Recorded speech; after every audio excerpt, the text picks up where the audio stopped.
Hello, everyone. Welcome to the Top Cyber Pro podcast. I'm founder and CEO Jim West, and this is our season five finale. 5 seasons, lots of tremendous guests, and we're closing out this season with another tremendous guest that's going to talk about a really important operation slash initiative that's going on with the FBI Cyber Division. So, without further ado, we have, let me make sure I get this right, Deputy Assistant Director of the FBI Cyber Capabilities Branch, Todd Hemmen.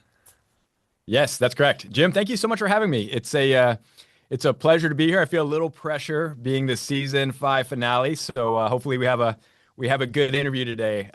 Thank you so much for having me on the show. Happy to talk a little bit more about my role, if that would be helpful to Yeah. kind of frame what capabilities branch means. Yeah. Great. So let me kind of explain for the audience how FBI Cyber Division divides between headquarters and the field. I think that'll give some perspective on not only the role, but generally how FBI approaches our computer intrusion investigations. So within headquarters, which is where I sit, we have three branches in total. I lead the cyber capabilities branch. We also have the operations branch and intelligence branch. Mm. The operations branch, as the name implies, is program management for the great work that our case teams are doing in the field. The FBI has 56 field offices in total. All of those have at least one team wholly dedicated to investigating computer intrusion investigations as part of our cyber program. The intelligence branch, as the name implies, is responsible for collecting, analyzing, and disseminating intelligence. Many of your audience members may have seen some of our cybersecurity advisories. Those are examples of the type of intelligence product that the FBI produces. And then there's my team, the capabilities branch. I feel like many things that don't fall cleanly into operations or intelligence are part of the capabilities branch, but we do have a robust capabilities program.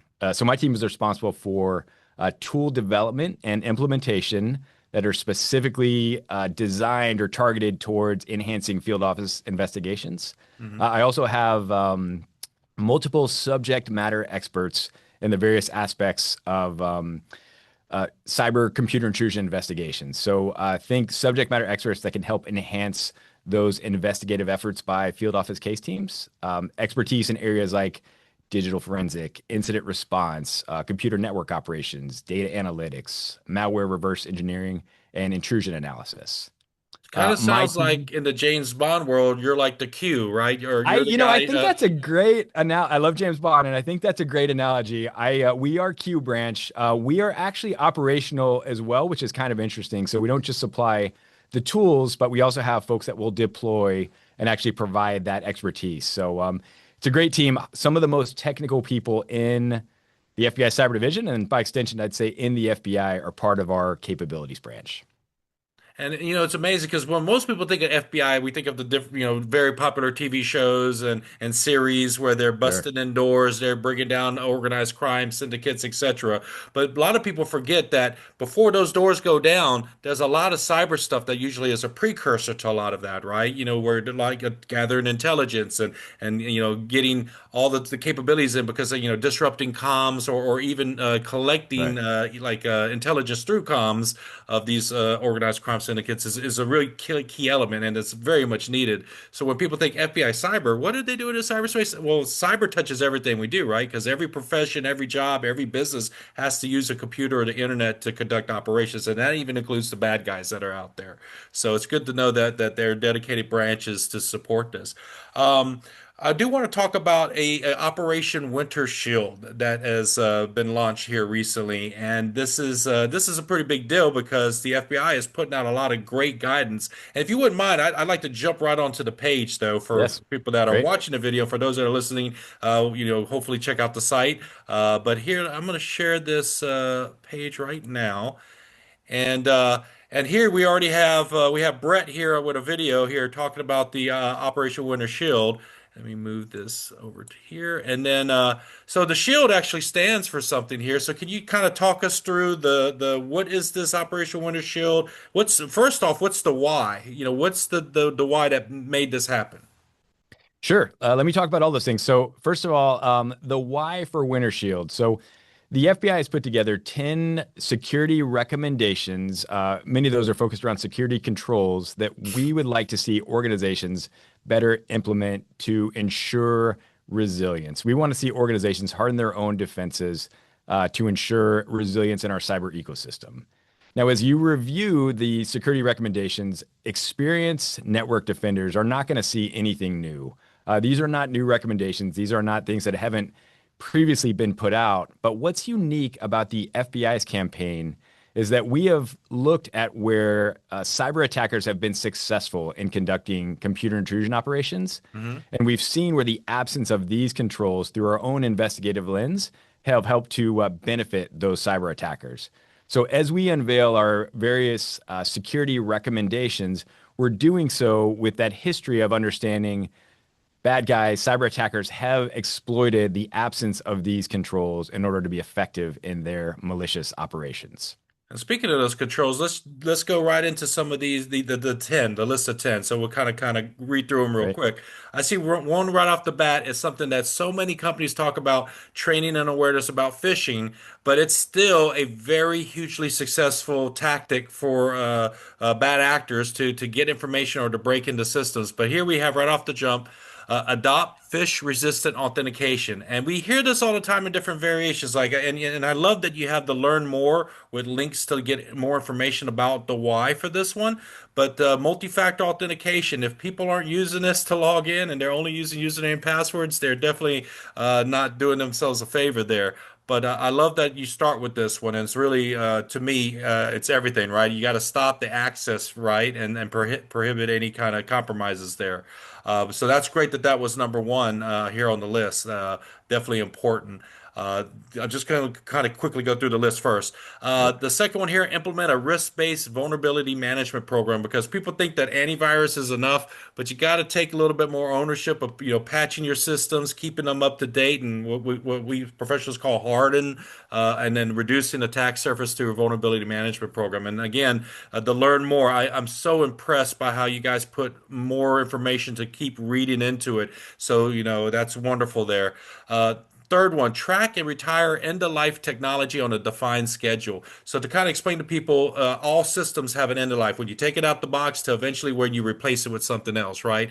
And so, just like with a cell phone, once the phone starts acting up, you got to go in and get you the newest model, right? But Right. there's certain things that you want to make sure you track and do with that. Like, for example, a computer, you don't just want to chuck it into the garbage bin. You may want to learn about like things like low-level formatting or even properly destroying it so that no one can get information off that old technology. But that's another good one, having a plan for end of life technology because a lot of Yeah. people they chuck the computers and the hard drives in the trash and then people go dumpster diving all the time. So that's a nice one there.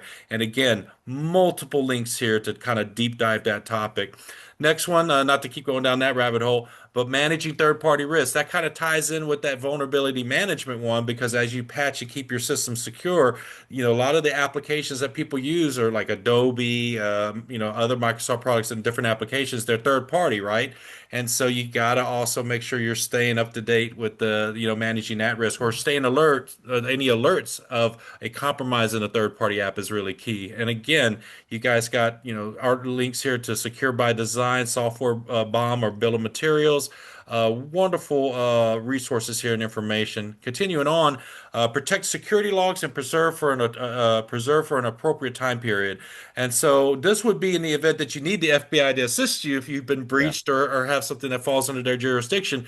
Having logs helps them and the cyber team to be able to quickly start to figure out the timeline of events and start tracking down the bad guys, right? But without any kind of security logs, which is usually what the hackers try to do when they cover their tracks, they try to kill and erase your logs. So again, great recommendation here from the FBI Cyber Division. Next is maintain offline immutable backups and test restoration. So let me kind of re-explain this for the people that might not understand this. A lot of people make backups, but no one ever actually tests how good those backups are. And so sometimes if you've been compromised, your backups are also compromised. And so I'll give a quick example for someone watching. Years and years ago, Sony PlayStation Network had an attack, and they took the network down. A lot of gamers were upset, and they kept pressuring Sony to put the network back online. They did without eradicating all the artifacts. And then, of course, within hours, they were owned again. And again, their backups were also compromised. And sometimes sometimes you got to go really far back with your backup library.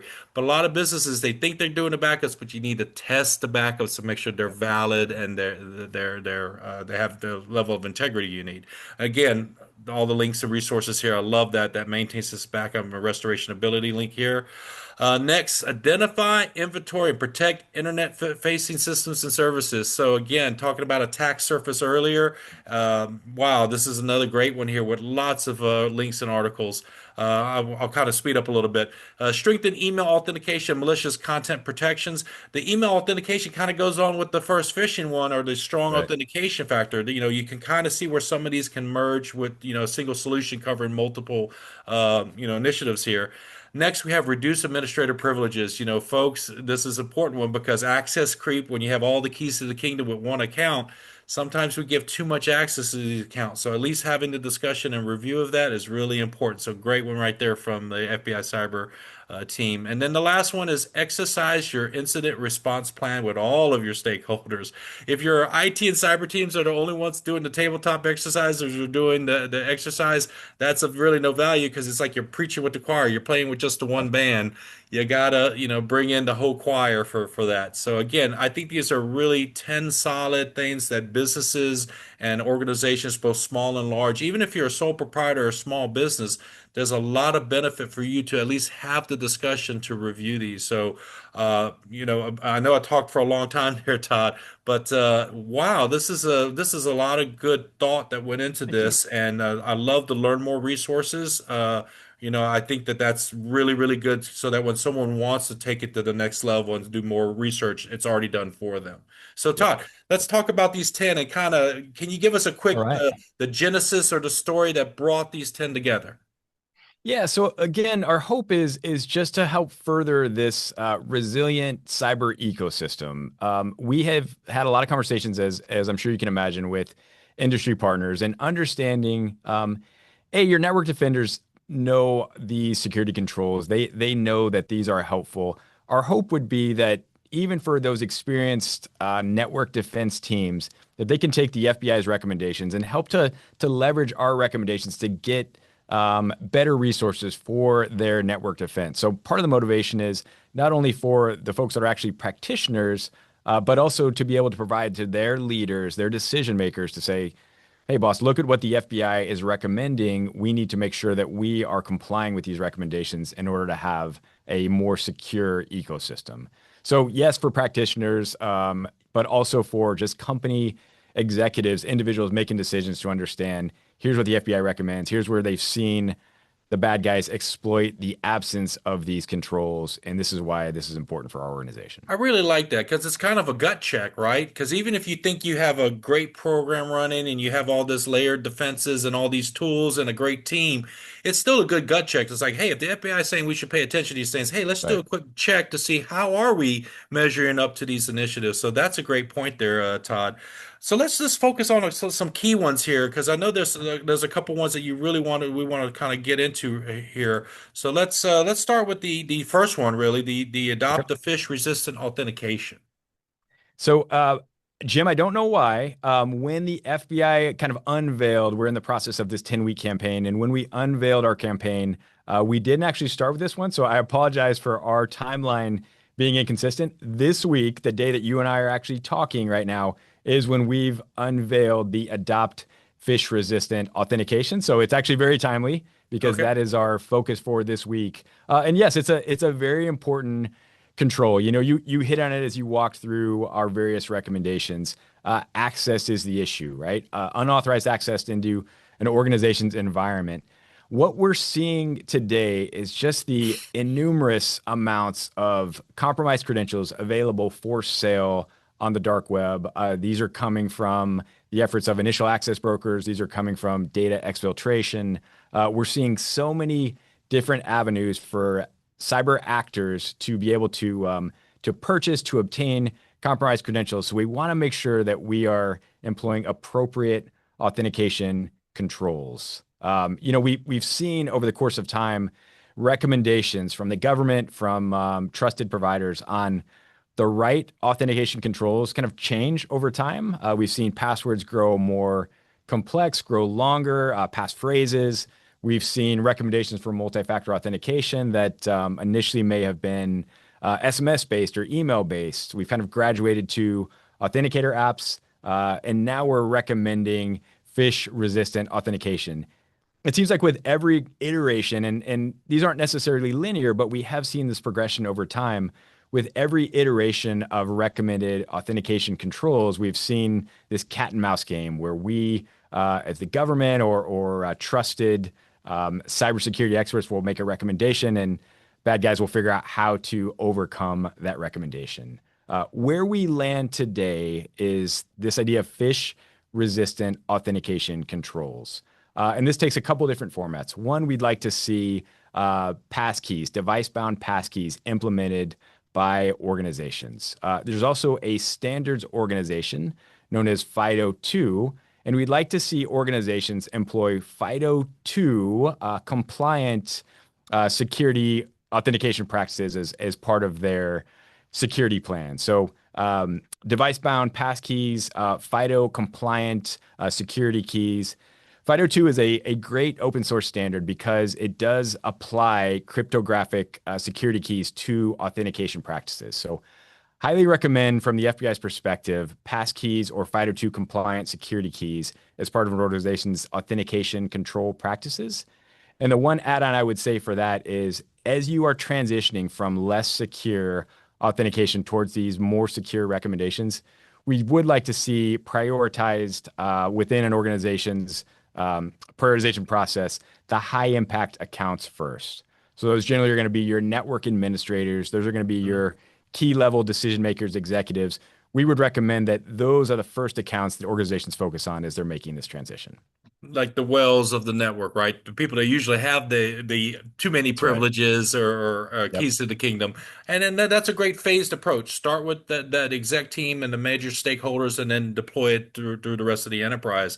One of the key things that people don't realize is that the one complaint we get from people that are working with two-factor or multi-factor authentication is, oh, it's just a hassle. I got to have this token, or I got to, open up my cell Yeah. phone, open up my authenticator app, and it's so fast that, some of the timings on it is, I get it. People want to copy, and it's a hassle for a lot of folks. But this is what I remind people: the cost of a breach or being hacked is it could take years to recover.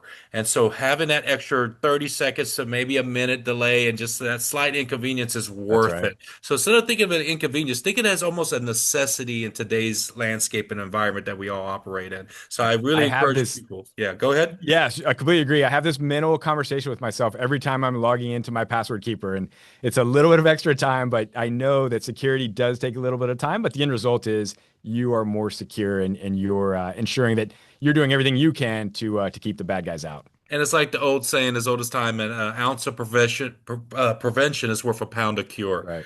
That's right. So let's go into another one here that's Okay. really interesting. And I kind of started to talk a little bit too long-winded on it when I was going through the list. But right here we have track and retire end-of-life technology on a defined schedule.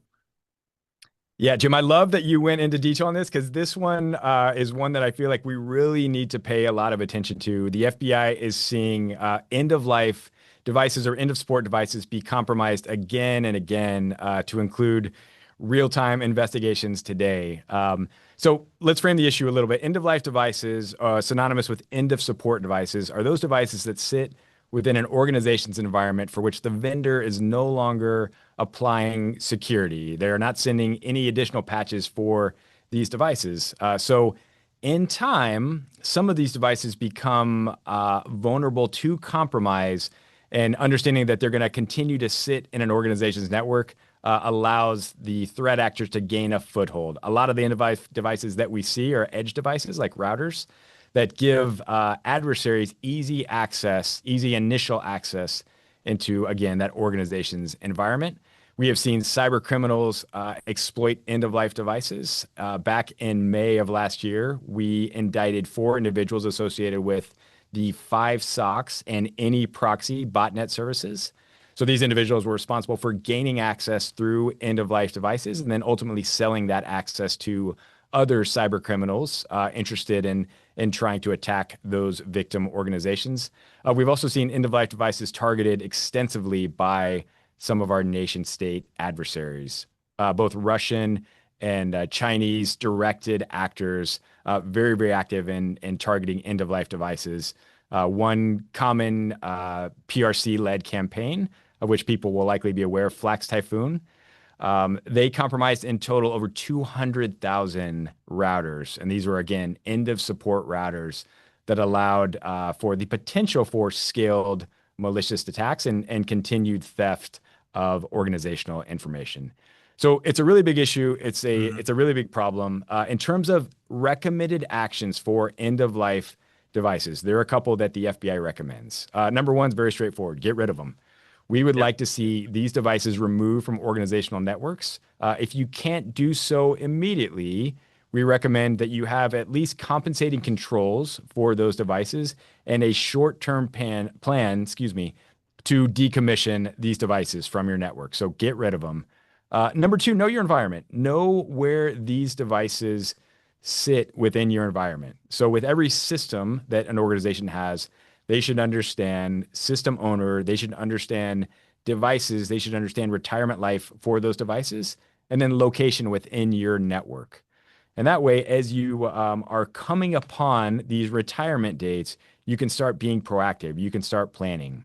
The FBI would recommend on a rotating or rolling schedule a 12-month plan to be able to replace end of life devices, revisited quarterly with appropriate stakeholders. Those are going to be your system owners and probably procurement, right? The one problem with end of life devices and being replaced is that those are going to cost money.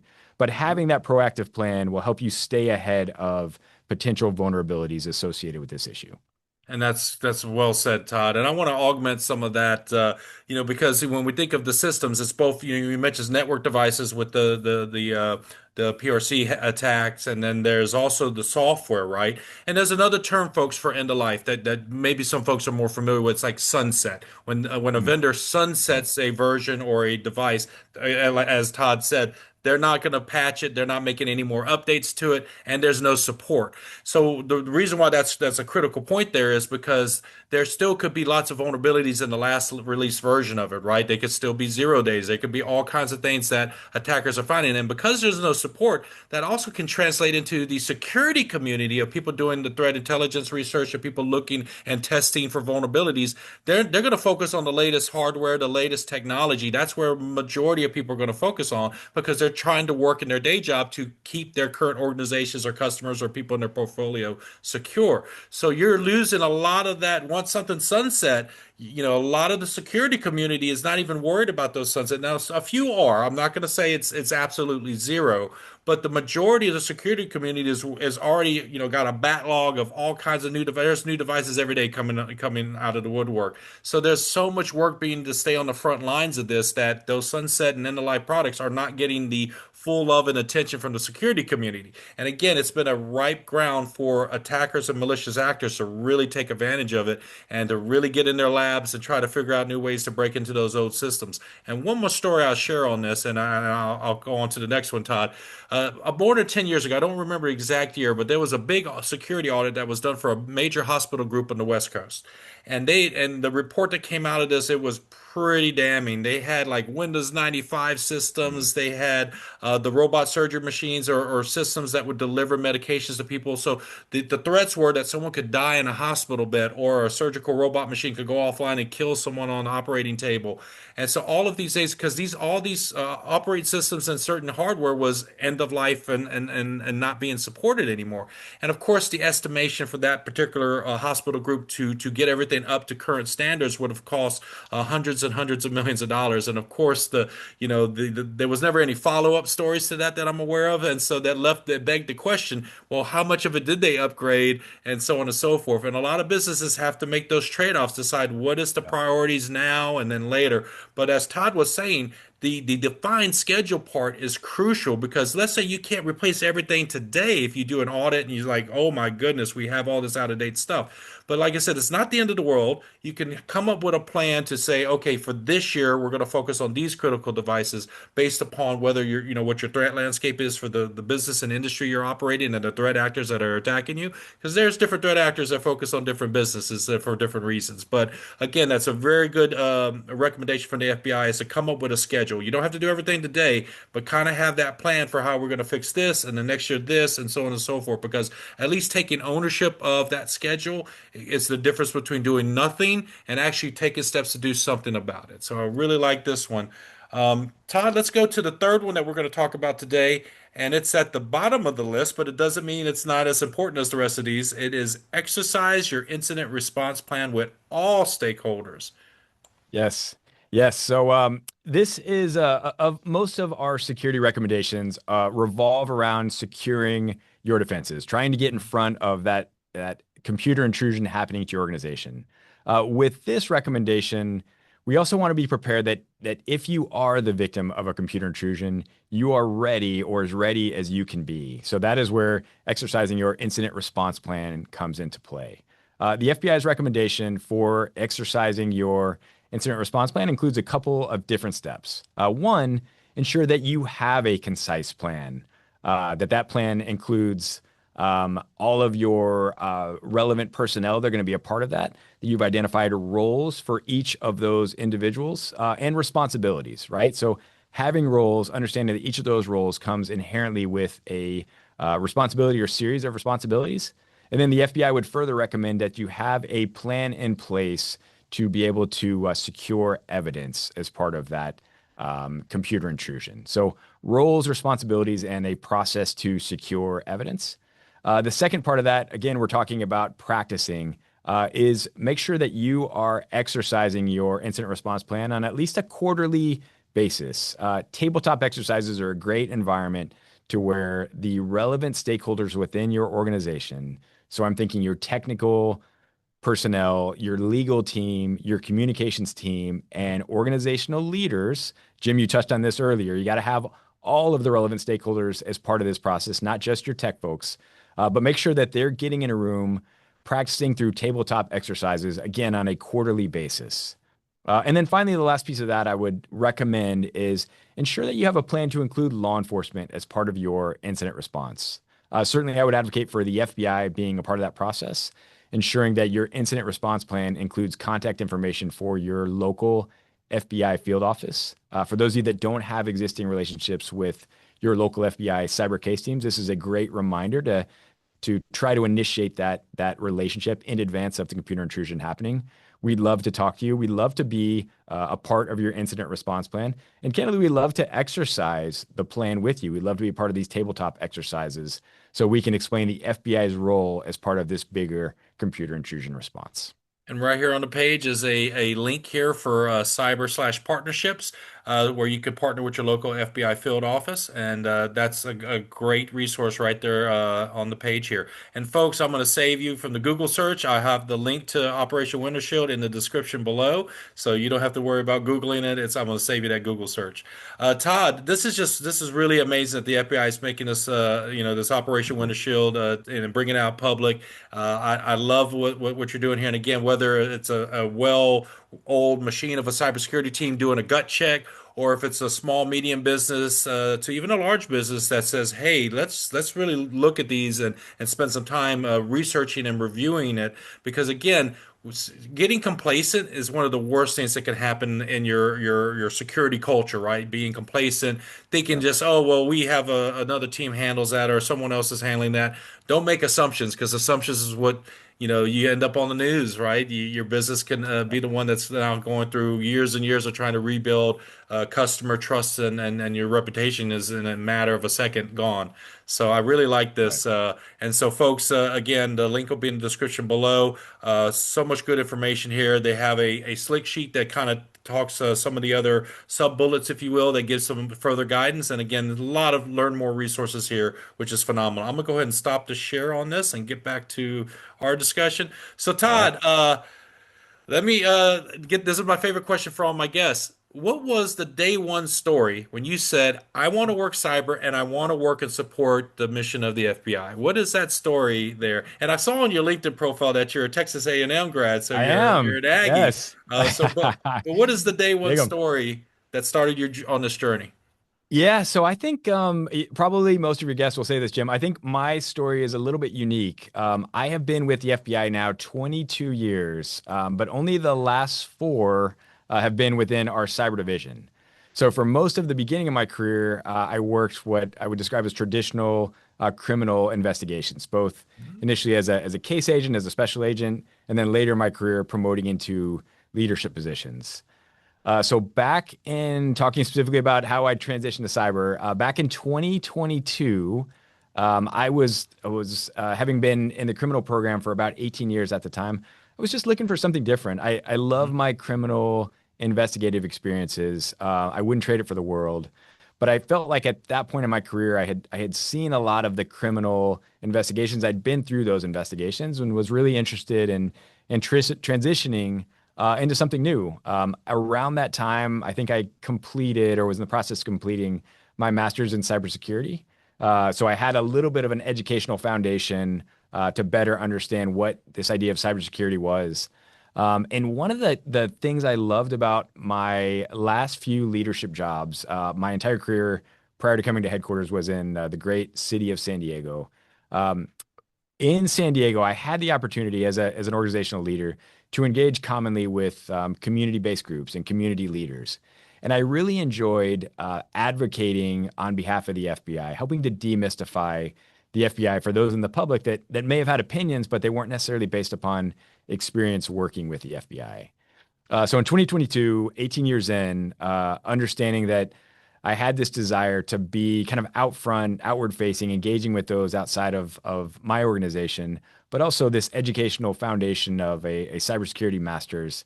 The opportunity presented itself for me to apply, and I was later selected as the FBI's senior liaison to CISA, who is a very close partner, as you can Department of Homeland imagine, Security. Yep. absolutely.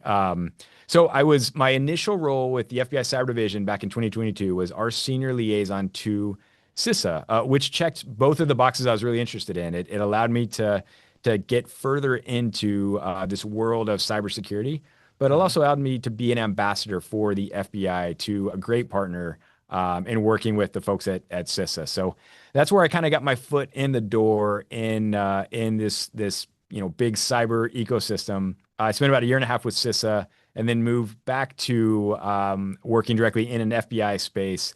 I got to lead a team known as the Cyber Technical Analytics and Operations section. I touched on their work a little bit in the beginning of our presentation in my introduction. Mhm. These are the folks that are providing capabilities for FBI case teams in the field. Again, some of the most gifted and technical men and women in the FBI in the cyber division. So a real treat getting to see some of the tip of the spear things that we're doing in terms of capabilities. And then about 7 months ago, promoted into my current position, which is still leading that team, but also leading the rest of our capabilities branch.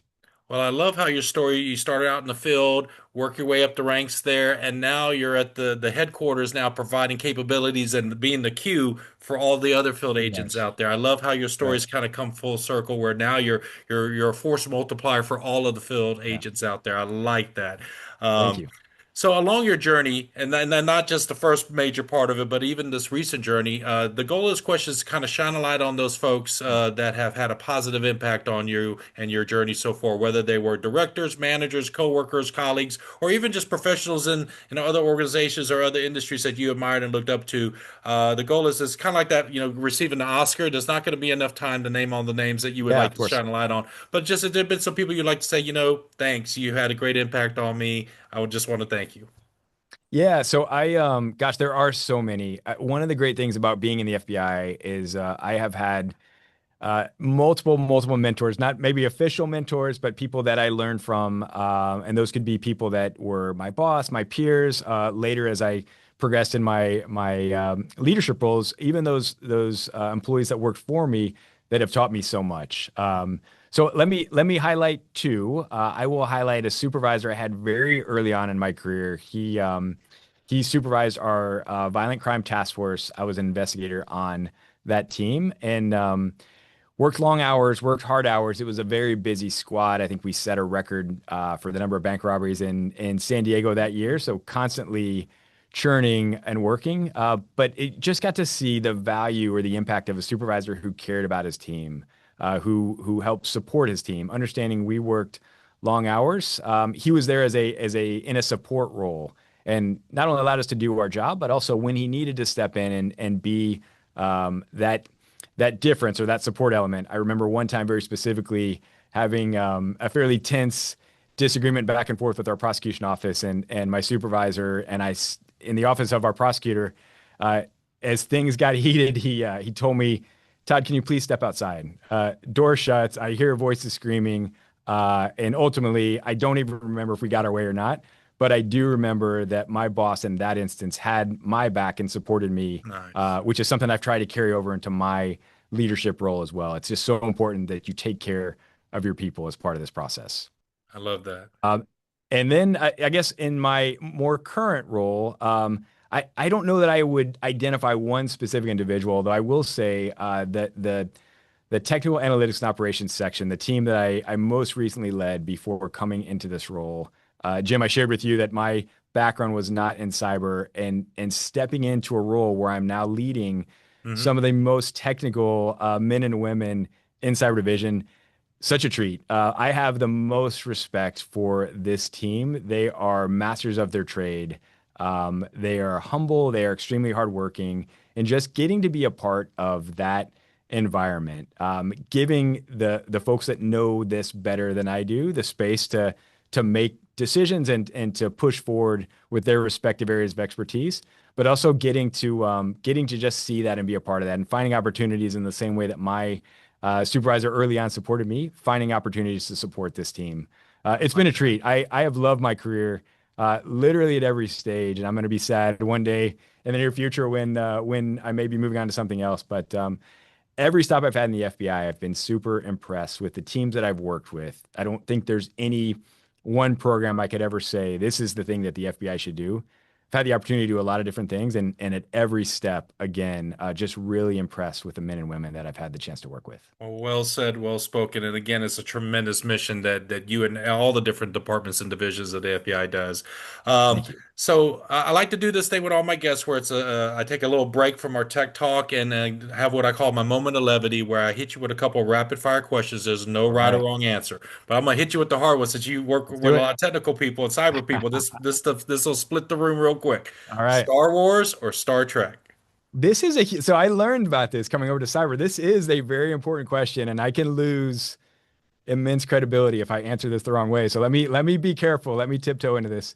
I think I am more on Team Star Wars than Team Star Trek. I can't really enjoy them both. I didn't grow up as a Trekkie, and I didn't grow up super attached to Star Wars. I will say I remember as a young kid going to see Empire and Jedi in the theater, and that was about the time I was growing up. And then Star Wars has been interesting because of the various iterations of you had Mhm. the 4, 5, and 6, and then 1, 2, and 3 came when I was in my Yeah. early 20s, and then the more recent 7, 8, 9. One Mhm. thing I've enjoyed about Star Wars is some of the spinoffs actually on Disney. Mhm. My kids and I saw Andor and saw Mandalorian, and I've enjoyed having those moments as much as the show itself, just being able to enjoy those with my family. So, Jim, I'm leaning Star Wars, but still appreciate Star Appreciate the Trek. Star Trek. All right, Yes. good diplomatic answer. But the follow up to I that is, try. what is your favorite Star Wars character?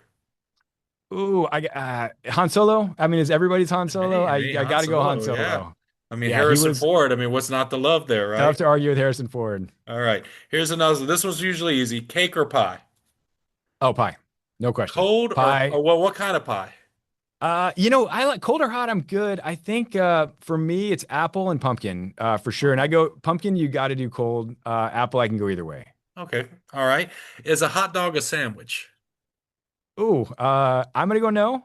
I'm gonna Okay. go no, but I don't feel strongly about it. You don't feel I've strongly about heard it. You could be persuaded to I see it could another be way. convinced. So maybe Yes. someone in the office needs to take you out for a hot dog one day and have that debate. Yes. Jumping back into some of my agenda questions here. If someone wanted to say, hey, I think I'd like to maybe work for the FBI, what would be a starting point for them is there like recruiters for the FBI? Is there like job fair Absolutely. events? Obviously, the website, they could probably go check the careers a landing page on the FBI site.